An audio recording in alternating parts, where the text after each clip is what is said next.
Good morning, everybody. Excuse me. Good morning, almost good afternoon over here in the Eastern time zone of Indiana, where I'm at. Pretty much, I'm coming on here today because we're going to be jumping into another session on these mini sessions or concentrated sessions on wastewater treatment processes. And this process, just to give a recap of last week, or the last session that I did, we talked about preliminary treatment and how the things that's, or not the things, but the wastewater that comes out of homes and businesses and industries and different types of places, it gets into the collection system and it comes down to the wastewater treatment facility. And before it can go through the other sections or the other processes that's in the treatment plant, it has to go through the very first process, and that's preliminary. And the preliminary treatment stops and screens different types of debris and organic and inorganic matter out of the wastewater, and the flow is slowed down to 1 foot per second so that the grit can settle out and all those types of things. And you have to be very careful when working around a preliminary treatment process at a plant, because there's a lot of moving parts. And make sure you're practicing safety protocols and all those things so that you won't get hurt. But like I said, that's a good kind of a recap on what we talked about. If you want to listen to more of that, you can go back to that show and listen to it in its entirety and learn more about preliminary treatment. But today we're going to be talking about primary treatment, which is a step after preliminary treatment. And but before I jump into that, I just want to say, I was at my Leadership Development Institute class or cohort class yesterday. And we learned about business and finance in that class. And it was a very good cohort. We grown together and, become acquainted with one another and everything. And we started this back in, I believe we started this back in September. And we're going to be done in June. So a lot of good things is happening and all of that. So it's just to help somebody that's a leader in the water and wastewater industry, and to help them to grow. And, whether they have a formal position or not, it's just something to help them grow. And my last utility manager, he has signed me up to go through this and help me to get through to it. So it was a pretty good thing, and it's been going good so far. So enough of all of that. So what is primary treatment? And primary treatment, the main thing about it, though, is if you would just look at a snapshot of what you would think it is, if you have one word to describe primary treatment, and that word would be separation.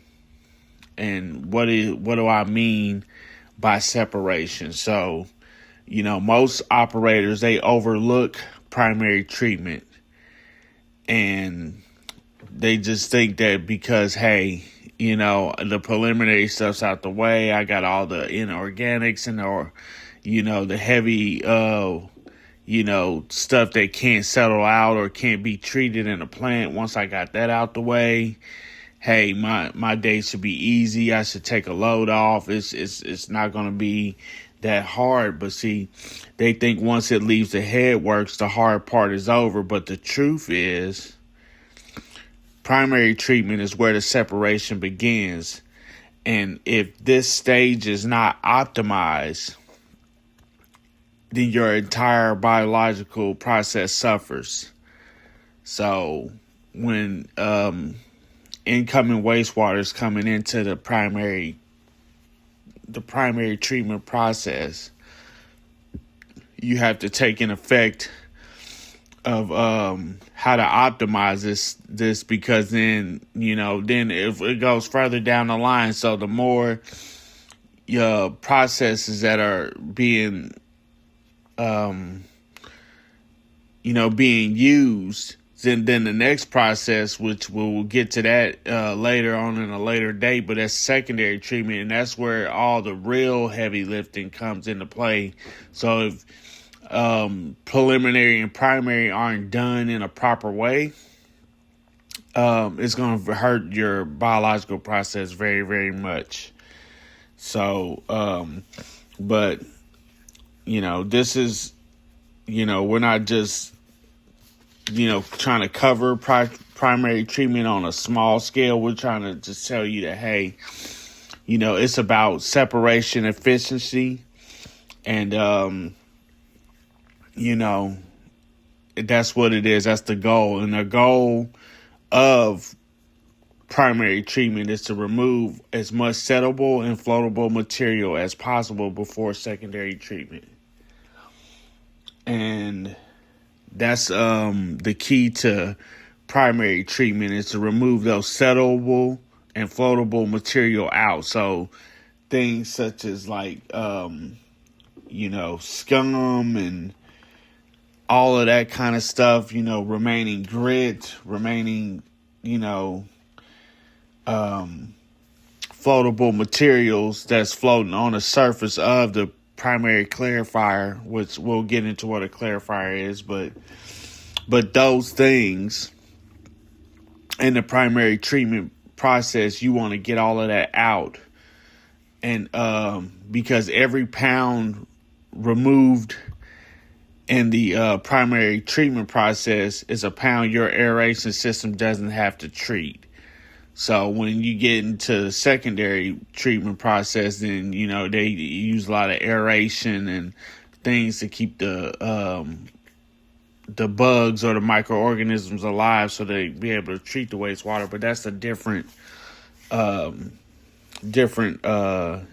session we'll have to cover. But we'll look at this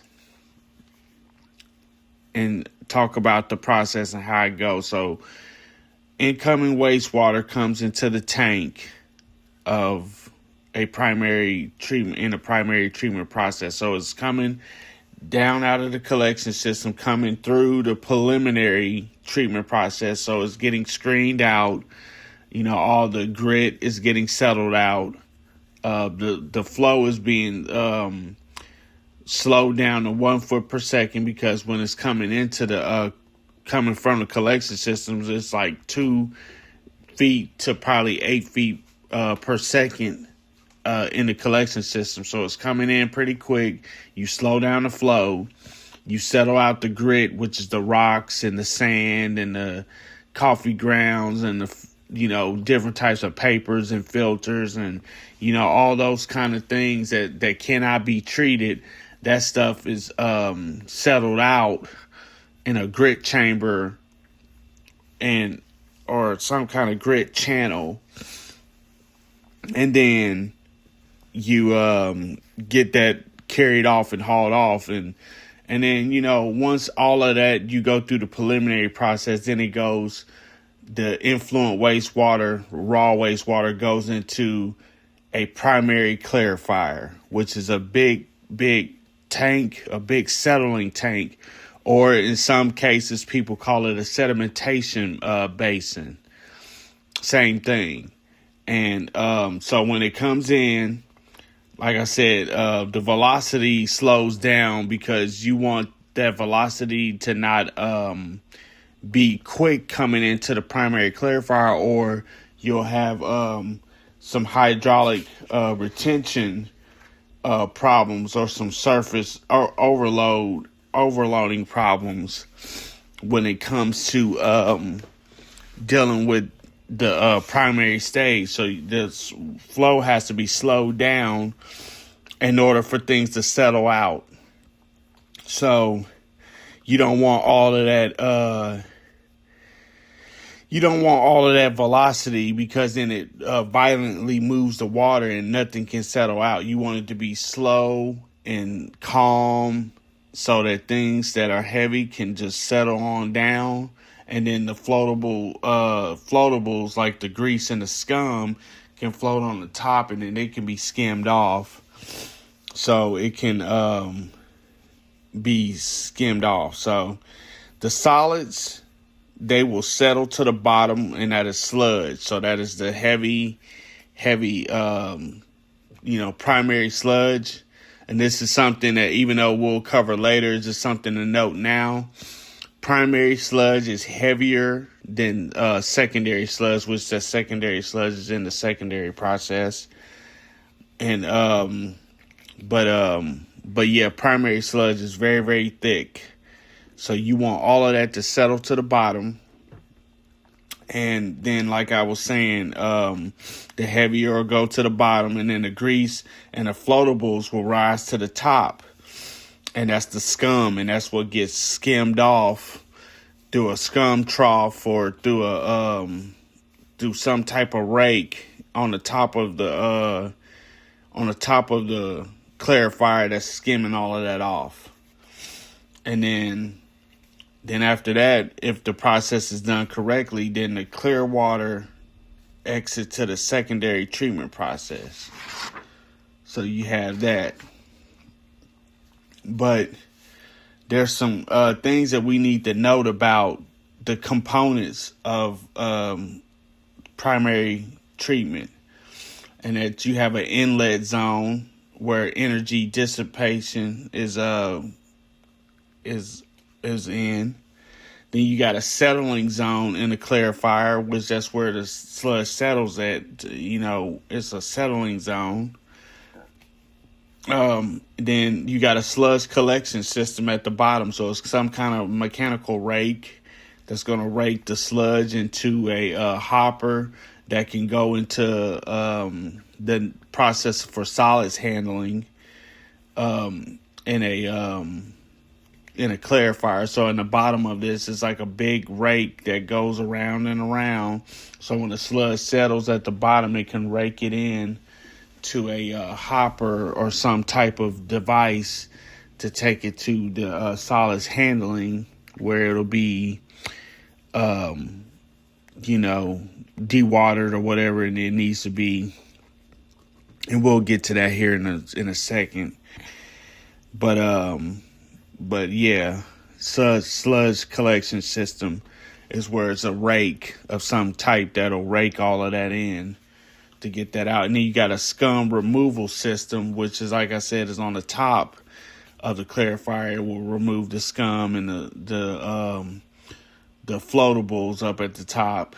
And then the effluent weirs is where the raw wastewater, once it is settled out and the scum is removed, then the remaining raw wastewater or influent wastewater will go over the effluent weirs to go to secondary treatment. So you want to know these types of things because they show up on exams. You have to know the moving parts of a clarifier. You have to know the ins and outs of it, the why about it. It will show up, and it's something that you should note because primary treatment, I know here in Indiana where I am, I just said,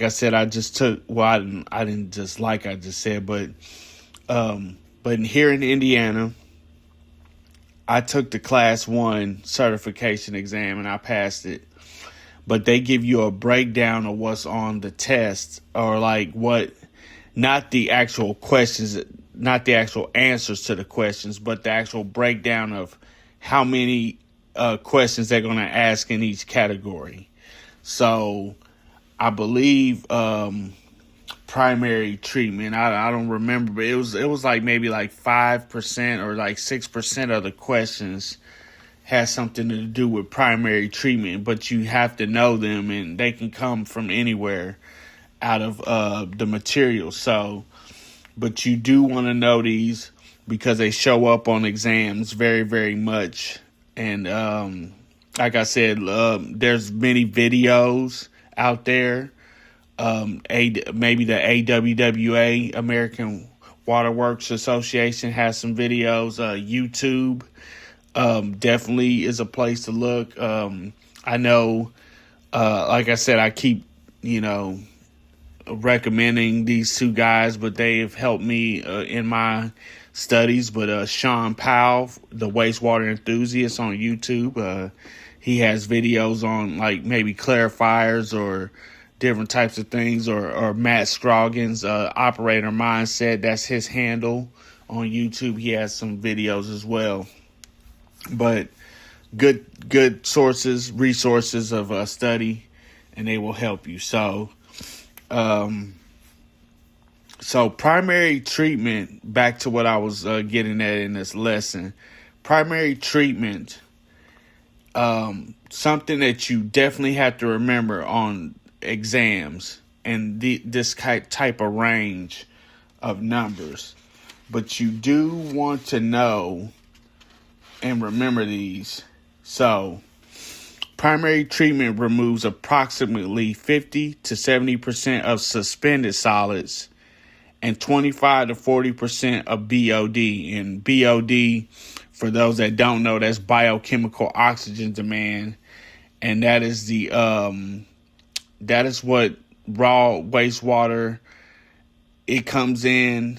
I can't get all into it right now, but what it is that's what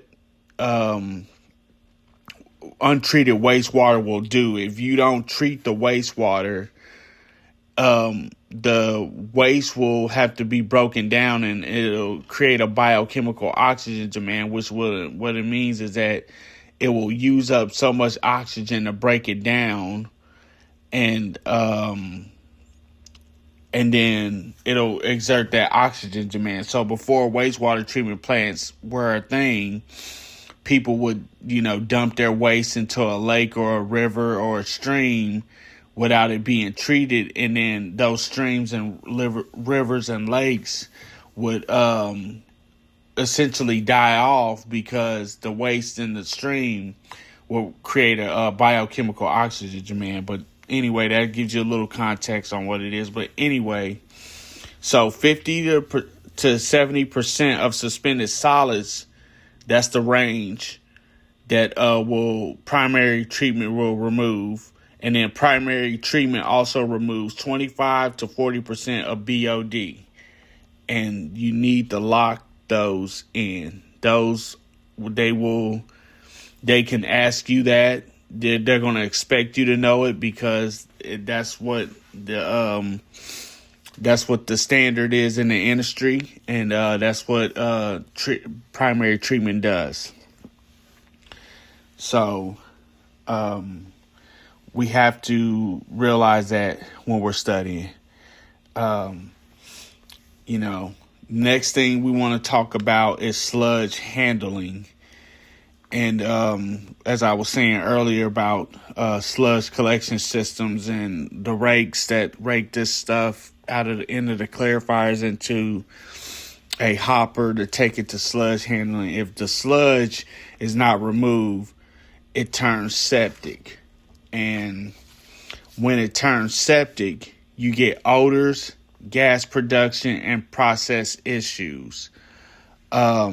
There's a lot that is going on with that when you're going through the sludge handling part. It has to be handled and correctly pumped to a digester or pumped to or put in a sludge drying bed or something to that effect, that you want to get that in its proper place, because if it doesn't, you will get odors, the gas production and process issues. And of course, the gas is methane and hydrogen sulfide and those type of gases. And those things are completely can be dangerous if they're not put in their proper place, or they're not contained the way they should be.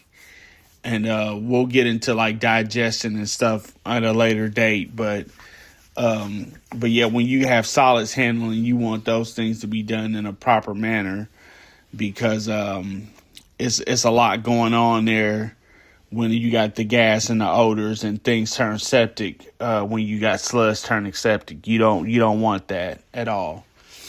And so another thing that we have to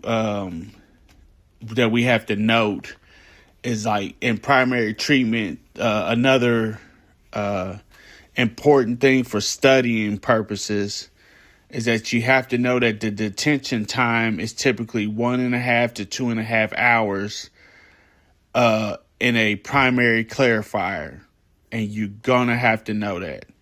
They can ask, they will ask, they might ask. You will have to know that that it's 1.5 to 2.5 hours for a clarifier to have proper detention time. And also you'll have to know these things when it comes to surface overflow rate, or SOR. And the surface overflow rate, how you calculate that is it equals the flow divided by the surface area. So that's what surface area is it is surface area in gallons per day per square foot is flow in gallons per day divided by the tank surface in feet squared. And that's how you calculate a surface overflow rate. And those are the types of math problems you will see on exams when it comes to primary treatment. So an example is if you have 2 million gallons a day in flow and your surface area is 10,000 square feet, what would the answer be? And if you went by what the problem tells you to do and how it tells you to do it, so you'll take 2 million gallons a day and you'll divide that by the surface area, which is 10,000 square feet. Your surface overflow rate would be 200 gallons per day per square foot. And that's how you would calculate that type of answer. And like I said, there's many variations of that, different types of, parameters that they'll give you on math problems. But as long as you plug in the formula the correct way, you should be okay. And just double check and triple check your work. But so when you have things that you see as an operator, or your insight, if you see your solids and your effluent, if there's solids going into the effluent of a primary clarifier or a primary treatment, or if you see it in the final effluent, it's probably not, because but if you see solids overflowing in the effluent, you don't want to see that. Then something's going wrong upstream. Something's not right. So you can check the sludge removal. If your sludge is being removed correctly, or there's nothing blocking anything from the sludge getting sent to the digester, or if your sludge are you pumping it to the digester the way you need to, or getting rid of it. The flow distribution, is there the proper flow of the hydraulic retention, and how to get the proper flow into your clarifier and keeping it in a right flow, in the right sweet spot. Is there something going on with that? Is you're aware? Are they have good conditions in the weir? Like, are they in proper working order? That's something that you have to note and you have to keep into effect on primary treatment. So,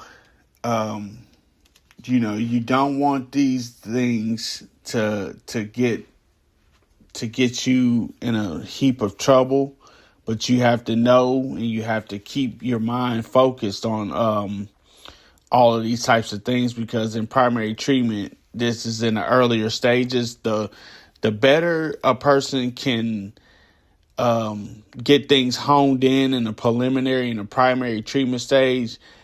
Obviously, every day can bring up a new set of issues and problems, but it's going to definitely work better in your favor if you do things the right way and keep things in a good manner earlier on than having to try to fix them when it's too late. So we have that and everything. So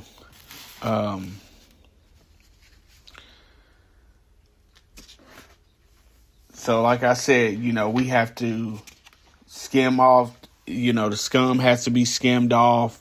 The settables have to settle out. The floatables have to float up so they can get removed. You have to know your math. You have to know, what sludge is and what's going on in these types of things. And, and you have to understand about, the different types of gases and the safety protocols and these types of things, and all the working parts of a clarifier. You have to know those, so that's something to note. So we'll just ask some questions here. I'll ask you some questions about some things to see if you can remember them, put them in your mind, and then we can try to wrap this up here in a little bit and then go from there. So, primary treatment removes what? And that's settleable, solids, and floatables. In primary treatment, what is to note about detention time? That'll be 1.5 to 2.5 hours of detention time in a primary clarifier. What rises in a primary clarifier? That'll be scum. What settles in a primary clarifier? That'll be sludge. And so those are just 4 of them. I can do more. I probably should do another session on some things, or just like flashcard sessions to kind of dig deeper into this, so you can have something to study on and to look at. But some things to remember, especially about odor control, is like I was talking about with the gases and stuff. Something to note is that you need to regularly remove scum, and you need to remove sludge before it goes septic. Regularly wash down weirs and other scum and collection points. Regularly wash down all the spills. Immediately flush tanks that have been dewatered, and that's a good one, because every year you should have I believe it should be every year you should have to take down a clarifier in order for it to get cleaned out and wash down. Use chlorine or other chemical oxidants to react to hydrogen sulfide gas. You can use chlorine, it'll kill hydrogen sulfide gas. Maintain the integrity of odor control covers. And minimize splashing, which can release hydrogen sulfide to the atmosphere. These are some things that we have to note on and to do things on primary treatment. And, just learn the different types of the things that come along with it. The equipment, like how does something settle? Why should it settle? Remember your hydraulic retention time, and that is, how much wastewater can pass through a tank. And the given formula for that is, the hydraulic retention time in hours equals the volume in gallons times 24 hours a day divided by the flow in gallons per day. And then that will give you your hydraulic retention time. That's something that you need to know as well, because you want your hydraulic retention time to be good, because the longer the wastewater remains, the better chance of settling and the particles and everything to be removed. You don't want a very fast hydraulic retention time, because then it has no time to settle in the primary clarifier, and then you're not really getting anything settled out. So you want that to settle out in a proper way. But what's some things that can inhibit, or impact settling efficiency? And that's the flow velocity of the water entering the tank. It needs to be reduced. Hydraulic force be dissipated and evenly distributed at the inlet. So evenly distributed wastewater over and then you'll accomplish that with the baffle. So you want it to come in a very uniform way when it comes into the primary clarifier. And those are some things to note while we're here on that. But I would say that's a good 32 minutes of something to note about. I definitely could go deeper into this, and like I said, maybe in several shows I can do something on some audio flashcards that'll get things reinforced in your mind. But the main thing about primary treatment is that it's about separation. It's about things getting settled out, scum to get scum to get skimmed off, the solids to go to where they need to go, and then it's just uniform, clear wastewater or wastewater that is going to the secondary treatment without any problems or any complications. So that's what we have, and thank you for the time today. If there's any questions, you can email me at h2ohustle.man@gmail.com. And also you can, find me on YouTube, H2O Hustle. And also I'll just, answer any questions that you have, or, we can learn together. That's what it's about.